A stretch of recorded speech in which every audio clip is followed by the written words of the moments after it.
formando una ciudadanía libre y democrática. Libertas. www.libertas.uy presenta ¿En dónde estamos? Un periodístico libre y democrático. De lunes a viernes, a partir de las 10 a.m.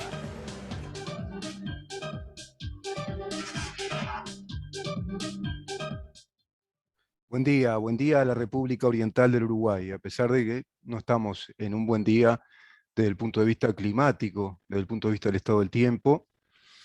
Se va cumpliendo el pronóstico de Inumet, día gris, ventoso, ha descendido la temperatura, al menos en esta parte del país, pero sé también por noticias que hoy escuchaba que en el norte está bastante complicado con lluvias, muy ventoso.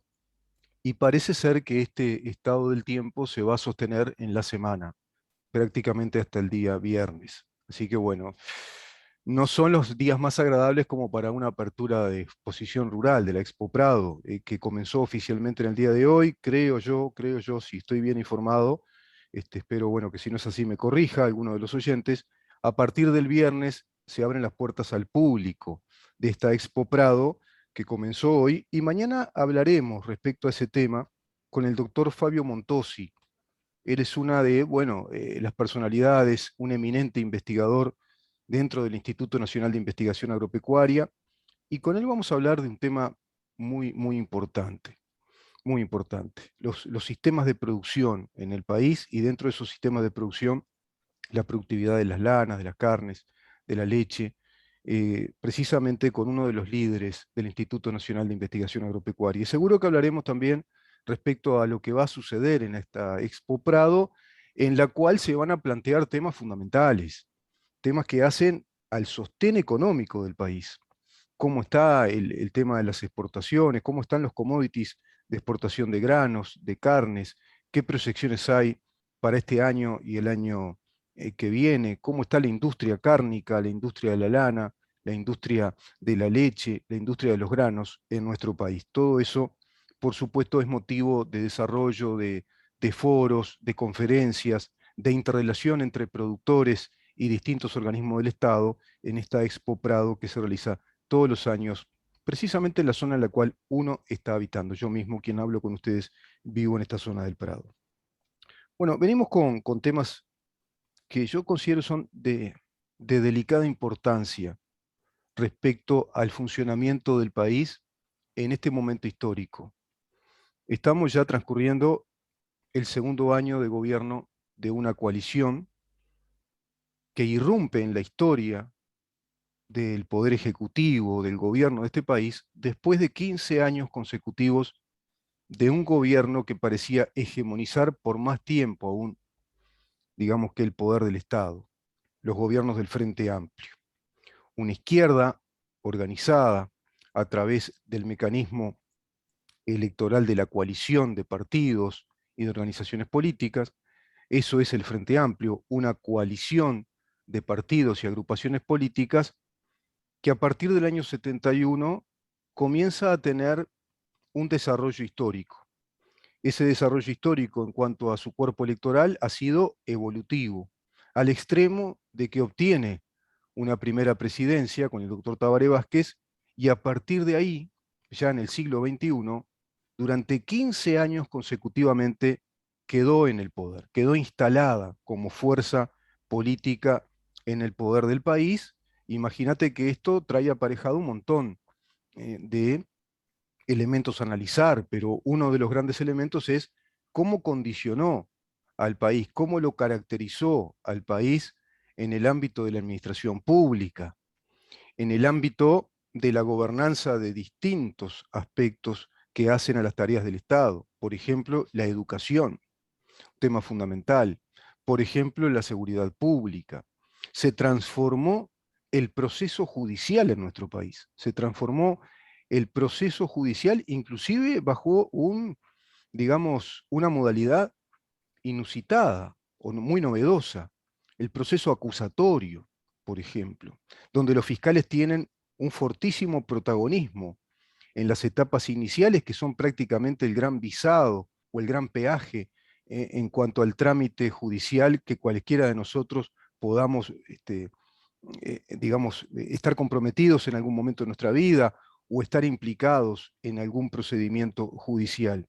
Tema que seguiremos conversando, por ejemplo, con especialistas en este tema, el doctor Gustavo Zuía, el doctor Rubén Flores Daquevicius, el propio doctor Felipe Schipani, que en calidad de diputado también tiene su calidad de profesional de las leyes como doctor en Derecho y Ciencias Sociales.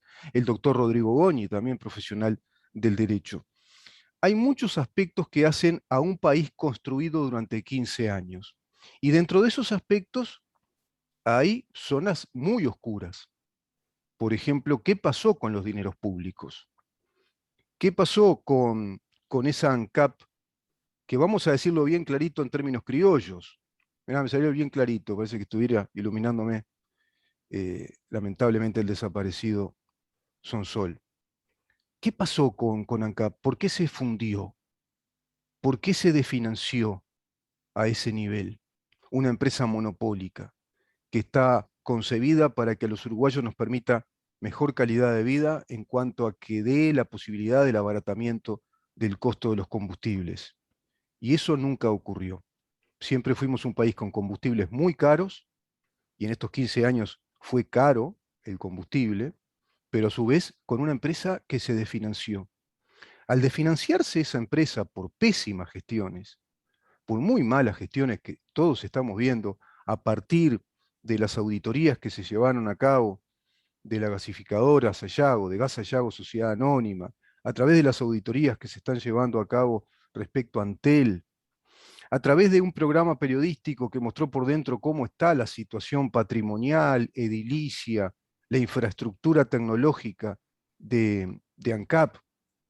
Bueno, estamos viendo realmente un deterioro importante que nos cuesta muy caro a los uruguayos. Auditorías que van revelando, que van poniendo en la luz pública este tema, y yo te diría que hasta por ahí nomás. Están muy tibias todavía las editoriales, perdón, las auditorías. Que todas esas auditorías que el gobierno había planteado con mucha fuerza en su campaña electoral cuando no era gobierno, especialmente de parte del presidente de la República, que yo recuerdo llegó a manifestar que si incluso se tuviera que llevar a la justicia a Mujica, así iba a ser. Bueno, veo que estamos lejos de eso. Estamos bastante lejos.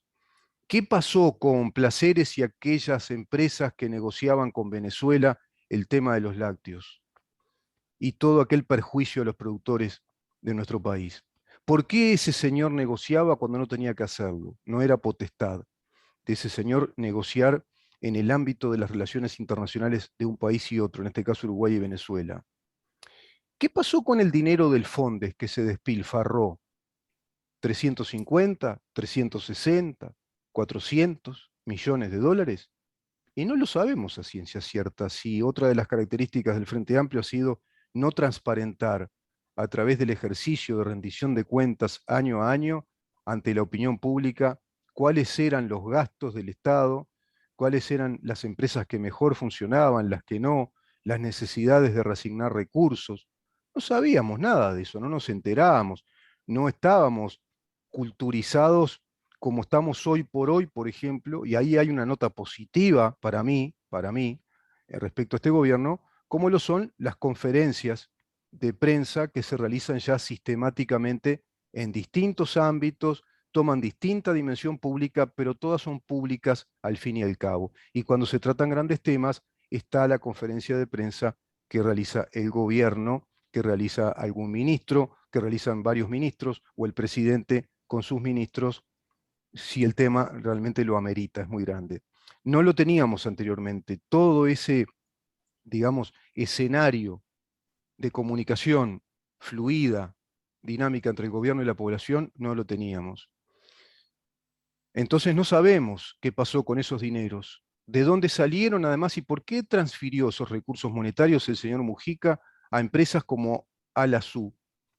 O sea, el modelo de una empresa ruinosa como Pluna, a través de una relación comercial con la empresa Leadgate de Campiani, totalmente ruinosa para el país, y a su vez bajo la modalidad de garante solidario de su socio, nuestro Estado era el garante solidario de ese socio privado, y así esa fue la brillantez, lo digo con ironía, ¿no?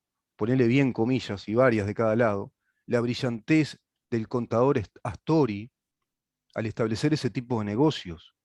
Inclusive con bombos y platillos nos decían que era un gran negocio que había hecho Pluna con esa empresa. Cuando el presidente Mujica había dicho que Campiani era un sábelotodo que se dedicaba a todo tipo de negocios, que no podía ser así. Pero después termina siendo el socio de Pluna. Aparentemente venía en una situación de iliquidez que venía anunciando hacía tiempo, se le venía subsidiando indiscriminadamente desde ANCAP a la empresa de Campiani para que Pluna siguiera funcionando. Eso no aguantó más y el propio Mujica decidió entonces que eso terminara, se intervino la empresa, se declara la iliquidez de la misma, la insolvencia o la quiebra de Campiani. Se va y Uruguay quedamos todos de patas para arriba, ya sin alas, y teniendo entonces que hacernos cargo de esa deuda. ¿Qué está pasando con ese tema? Eso sigue corriendo además. ¿Y por qué después Mujica le da un dinero a una especie, una suerte de cooperativa, de, muy entre comillas, de empresarios compañeros que decían que se iban a hacer cargo de reflotar la primera línea de aviación del Uruguay? Y ya siquiera podía ser Pluna, era Alasú. Bueno, Alasú se quedó sin alas, no funcionó. ¿Qué pasó con Envidrio? ¿Qué pasó con los dineros también dados a aquella funza compañera que no funcionó? Por eso les digo, se calculan que son más de 300 millones de dólares también. ¿De qué? De despilfarro, de mala planificación administrativa, de una impresentable, digamos, improvisación desde el punto de vista de las ciencias administrativas para llevar a cabo la tarea de ser un gobernante, un estadista y llevar adelante los dineros públicos de un país. Todo eso está en el más, yo te diría, infamante silencio para los uruguayos. Y creo que estos temas son los que están provocando mucha calentura en las redes sociales y con mucha razón en la ciudadanía uruguaya. Porque si vos cacareás que vas a hacer todo esto, bueno, tenés que hacerlo. Y hasta ahora no lo vemos. Vemos tímidamente alguna auditoría que sale por allá, por acá, fraccionadamente, como ha sido muy, digamos, resonado el caso de Gas Sayago Sociedad Anónima y la auditoría también de Antel por el Antel Arena, pero que, digamos, son los grandes lugares comunes. Y dentro de esos grandes lugares comunes que ya rompen los ojos y que inclusive se realizaron mediante auditorías externas, se contrató a empresas para que lo hicieran, que también es un gasto del Estado. Bueno, si ese gasto del Estado, si esos honorarios que el Estado paga, todos nosotros pagamos, para que se lleven adelante esas auditorías, no terminan cuajando, no terminan resolviéndose en la justicia, y si los uruguayos no ven pasar varias caritas con nombre y apellido, porque cuando hablas de Gas Sayago estás hablando de responsables de llevar a cabo una tarea que no era posible, de cobrar esos salarios impresionantes como CEOs empresariales de una empresa que no existió, que nunca funcionó, que tuvo también comunicados oficiales de otras empresas y auditorías de empresas que decidieron no ser socias porque no era viable el negocio. Cuando Argentina se abre de esa compra del gas, que era el principal cliente, dijo que no lo iba a hacer, y siguen adelante por 4 años más, viajando, es decir, desarrollando gastos para el Estado en viajes, supuestos viajes de negocios, gastando con esas tarjetas corporativas, cobrando esos enormes salarios o sueldos empresariales. Bueno, todo eso tiene nombre y apellido. ¿Y qué está pasando con esa gente? Solo nos enteramos de Marta Jara, que va a la justicia, pero Marta Jara fue una técnica, fue una ingeniera que fue contratada para desarrollar la tarea, pero no tiene ningún compromiso político con el Frente Amplio, más allá de que tuvo como funcionaria pública. Pero no es un cuadro militante del Frente Amplio, no es una personalidad de la oposición a la cual dejar en evidencia. En todo caso, si se queda en evidencia que Marta Jara está comprometida legalmente o tuvo actos de corrupción, indirectamente compromete la fuerza de gobierno. Y también la población con mucho derecho y con mucha lógica va a decir, ¿y los demás qué pasa? Los que la pusieron ahí. Porque nunca aparecen los que manejan los piolines de las marionetas. Nunca están. ¿Qué pasó con Pluna que fue un invento? ¿Dónde se vio en un Estado de Derecho que se invente un remate público? Y que siquiera se hable de que el presidente de la República de aquel entonces tiene que ser llamado a que, por lo menos en una comisión de investigación parlamentaria, a que explique qué pasó con ese remate público.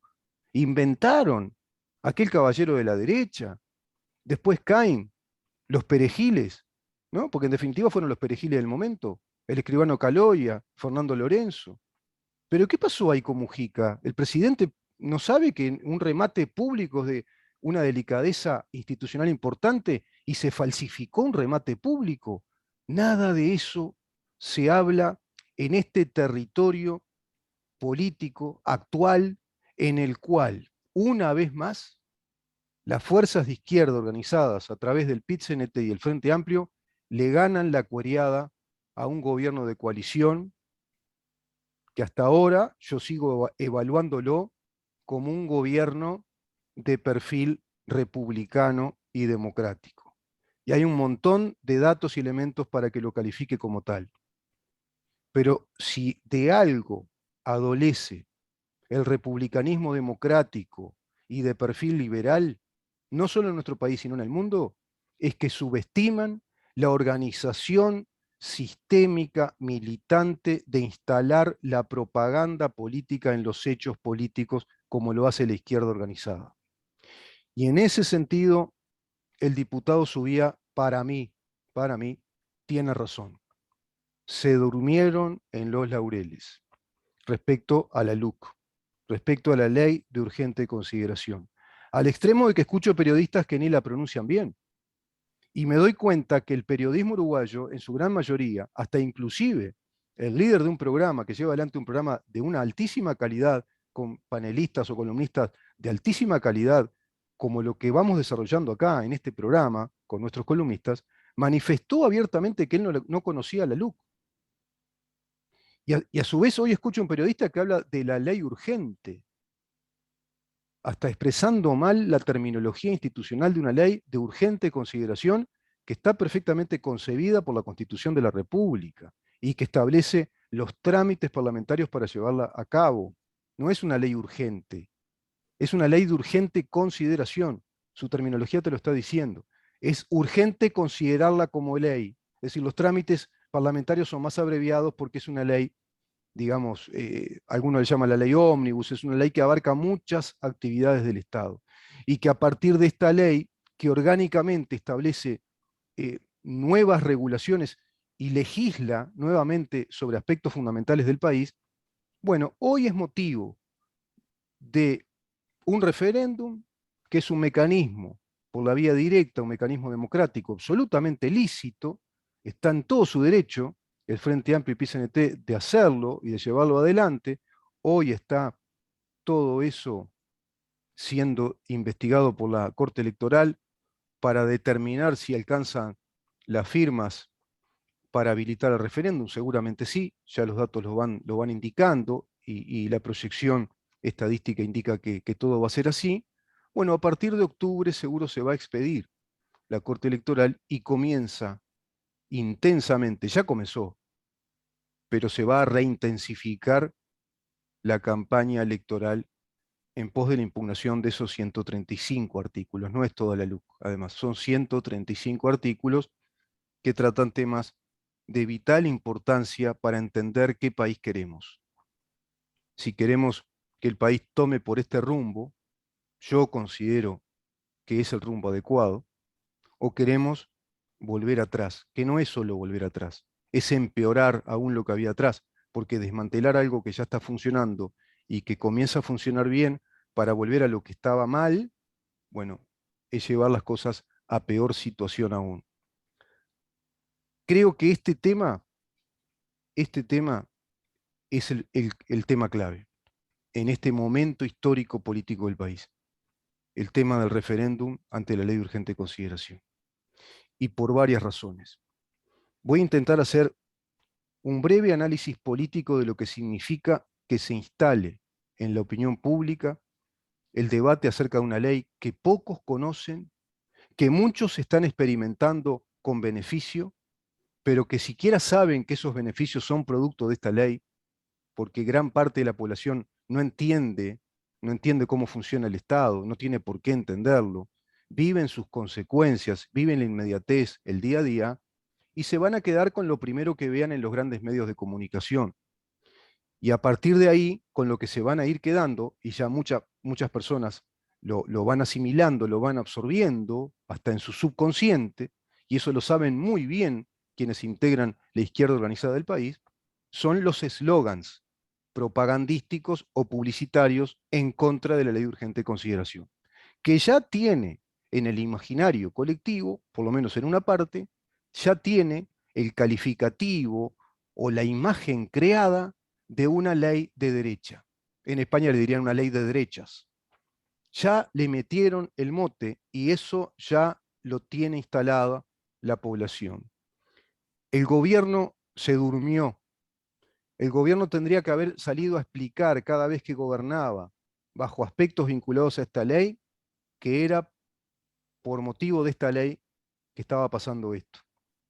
Lamentablemente, el abanderado principal de uno de los temas fundamentales que trata la ley de urgente consideración, como es la seguridad pública, 33 artículos que modifican sustancialmente el tema de la seguridad pública en el país, que nos ubican en una estatura de Estado de Derecho que brinda a la población lo que tiene que brindar, es decir, cumplir con el cometido exclusivo del Estado, según lo dice la Constitución de la República, de velar por la seguridad de su población, la seguridad pública, otrora llamada orden interno u orden público. Ese orden público, hoy convertido en la expresión seguridad pública, que es lo mismo, es uno de los cometidos fundamentales del Estado, es una de las razones de ser. Nadie puede brindarte seguridad pública, solo el Estado, mientras vivamos bajo un Estado de Derecho. La seguridad pública, la elaboración de las leyes, el dictado de las leyes son prerrogativa exclusiva del Estado, lo mismo que la administración de justicia. Eso que muchos liberales añoran, que el Estado vuelva a ser esa mínima expresión, que fue el primer Estado de Derecho, esa mínima expresión de ese Estado liberal, que solo se dedique a legislar, a gobernar y a administrar justicia, y a velar por el orden público interno, y por supuesto por su soberanía, en el aspecto defensa, ese Estado que tantos liberales ortodoxos añoran, bueno, siquiera se está cumpliendo en este país. Y recién ahora comienza a cumplirse a través de la ley de urgente consideración, cuando en esos 33 artículos le da prerrogativas, atribuciones operativas a la policía que antes no tenía. Y nos da a todos los ciudadanos la posibilidad de defendernos que antes no teníamos. Le da al policía la posibilidad de defender a un ciudadano que antes no tenía, con la legítima defensa policial presunta.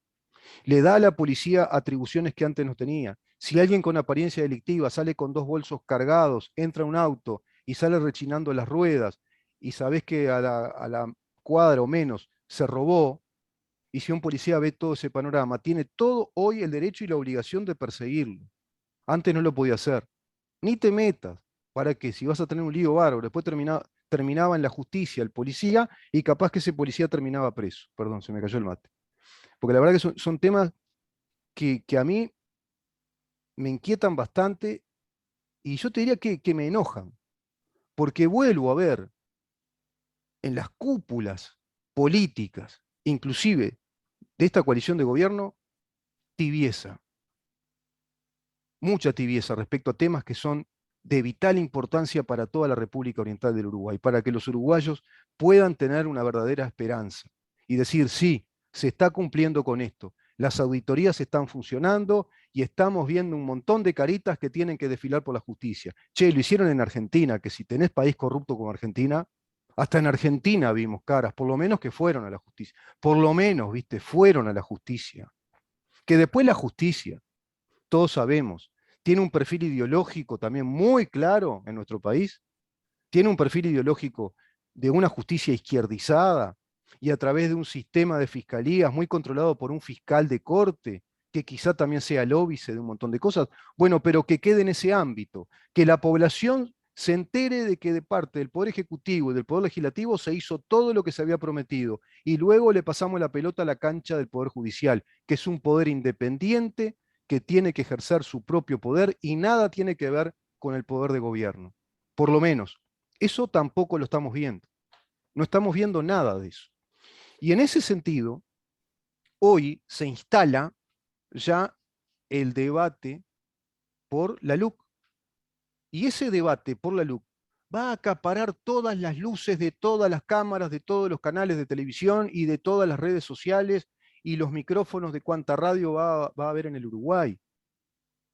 Y entonces las auditorías y todos los tránsfugas que nos robaron tanta guita y todo ese desfalco al Estado y todas esas empresas fundidas y los uruguayos financiando y financiando empresas que se fundieron y nos generaron un altísimo costo de vida, quedan en el olvido.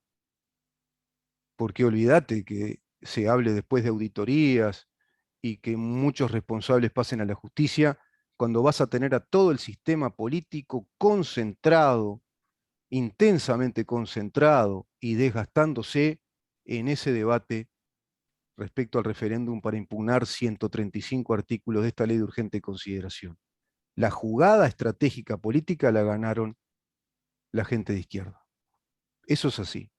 Ya lo ganó la gente de izquierda, porque ya salió con su propósito. ¿Cómo trabaja la izquierda organizada? Y hoy por hoy la izquierda organizada continentalmente a través del Foro de San Pablo y el Grupo de Puebla.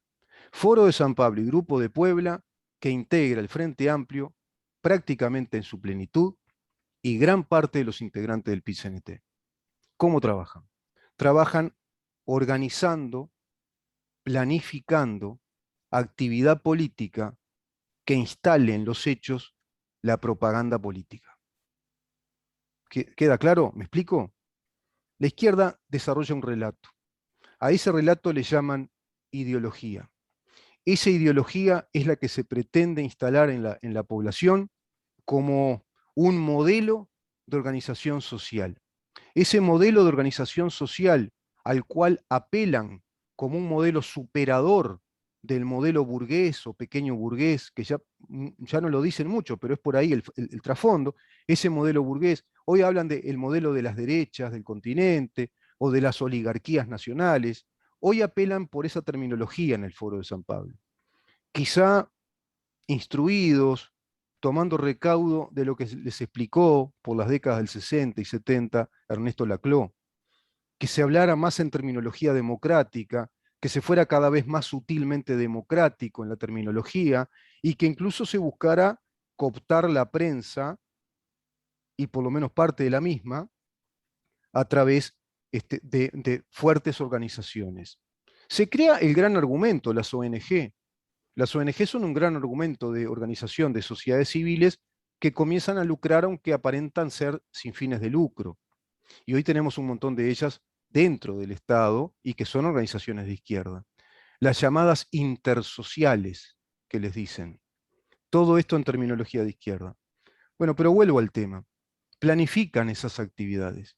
Imagínate esas actividades planificadas en el desarrollo del relato, instalan una terminología, un neolenguaje político, como diría George Orwell.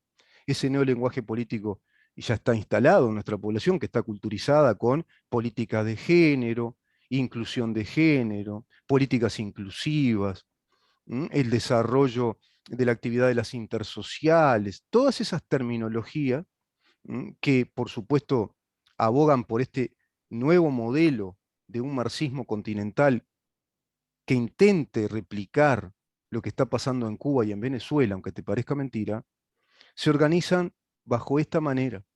Se organizan desestabilizando un gobierno que no sea de izquierda y sistemáticamente instalando el relato de que el gobierno, que no es de izquierda, como en este caso el de coalición, es un gobierno que empobrece al pueblo, que lo desempodera, que, como se está planteando ahora, y que está desmantelando las empresas públicas del Estado, que desmantela los privilegios de los funcionarios públicos del Estado. Cuando siquiera pasa eso. Porque si eso pasara, estaríamos viendo que hay un Estado entonces que está creciendo económicamente, que vienen fuertes inversiones privadas, que se va a generar un ámbito laboral sustentable, cosa que el Uruguay nunca tuvo en el ámbito privado. En el ámbito privado no hay un gran ámbito laboral sustentable con salarios que hagan sustentable la vida de los uruguayos. ¿O por qué se creen ustedes que Uruguay es un país de emigración? Y lo sigue siendo. Porque tenemos una muy fuerte actividad pública, un aparato burocrático que aplasta al aparato privado y tiene todas las condiciones para hacerlo, porque somos un pequeño país con un mercado interno muy chiquito, donde va quedando arrinconada la actividad privada a través de una abultada, ¿no? una, una gigantesca actividad pública que termina fagocitando al Estado. Y de ese mamotreto de funcionarios públicos, de ese monstruo burocrático prácticamente kafkiano que el Uruguay viene desarrollando por décadas, es de lo cual a lo cual apelan como grandeza del Uruguay y como terror porque se está desmantelando. Ese sería el relato básico que establece la izquierda. El terror de un gobierno liberal de derecha que está desmantelando las empresas públicas y está desmantelando los derechos de los funcionarios públicos del Estado.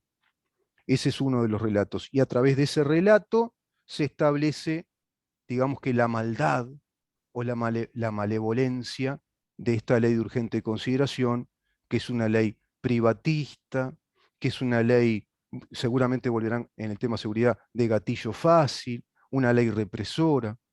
Todos van a ser eslogans.